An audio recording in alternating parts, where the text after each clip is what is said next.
Hey y'all, Meredith here from Peak Performance today, and today we're going to talk a little bit about one of the most foundational movements, which is the squat.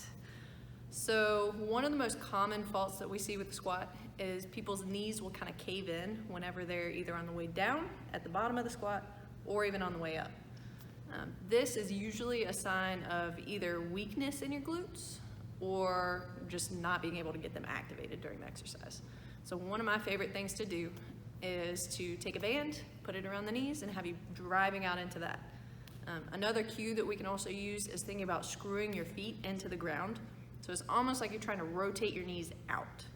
That engages those glutes because they do rotate the hips out, and that kind of ensures that they stay active throughout the entire process. So you want to think about that through the entirety of the squat, even before you actually start the descent and when you get all the way up. So I'm going to use my hubby today as a client for me, and we'll show you a little bit of how this can be used. All right, so first I'm going to have Rob show you what we don't want, which is what we see especially a lot of women do. So go ahead, hon. So see how his knees kind of cave in and buckle in a little bit on the bottom and on the way up? So this can happen at any time during the squat, but we don't want it at all. Okay? So now we're going to show one of the things that we typically do to help out with that. So we're going to put the band around his knees. Have him assume his stance. So we like for the feet to be a little bit rotated out. They can be straight ahead as long as you can keep your knees tracking out. And what I want him to do is think about screwing his feet into the ground and driving those knees out into the band. Okay? Now we're going to have him go squat down as low as he can with good form. Good. And come on back up. Beautiful. So see how he was driving out into the band? What that's doing is it's forcing him to turn on those glutes a little bit. And the more active we can get them, especially in a warm-up prior to doing squats, the more likely you're going to be to have them firing throughout your squat. So this is a great thing to throw in early on before you start doing any weighted squats. Okay? Let's have you turn to the side too. And we're going to show them just one other little thing. So Rob has a pretty bad butt wink too. So this is something we'll talk about in a future video. But go ahead, squat on down. So you see how at the bottom there, his tail kind of tucks under a little bit. He gets some flexion in that spine. It's not ideal.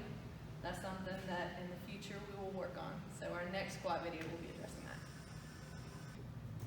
Alright, so after watching the last video, we noticed that he didn't have as much butt wink as he had previously when he was kind of warming up for this. So I wanted to show from the side and let you guys see with a true ATG squat for him, just kind of see how bad that butt wink is without the band on. So see how at the bottom he literally loses control and his tail tucks underneath, and you can actually see his spine round a little bit. So that to me says that at the bottom he's losing all core control, but then also his glutes probably aren't as active as they need to be too.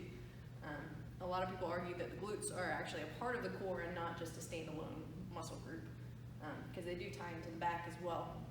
So for him, it's really important to A, work on the core, but then B, also do some muscle activation techniques. So throwing the band on him in his warm-up for some unweighted squats, just to kind of get those glutes going a little bit and have him really work on the bottom of the squat, holding that out, pushing those knees out into the band and screwing his feet in.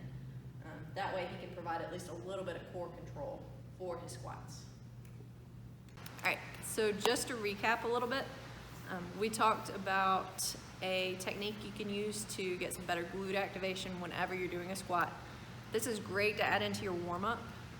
And just do some air squats with it. You can do some lightweight on the bar, or you can actually do it as a part of your workout. I just wouldn't max out with it, obviously, because at that point your focus is just to get the weight up, not necessarily to try and have great glute activation. So go ahead and try this out and let me know what you think. If you need some help trying to work through an injury, or if you want some help with trying to improve your athletic performance and reduce injury risk, send us a message on Facebook or Instagram, or you can go onto our website at peakperformancepts.com. We run out of CrossFit Mainstay, but we do offer some telehealth services as well if you need them in more of the PT realm. But try all this out, let us know what you think, and we'll see you soon.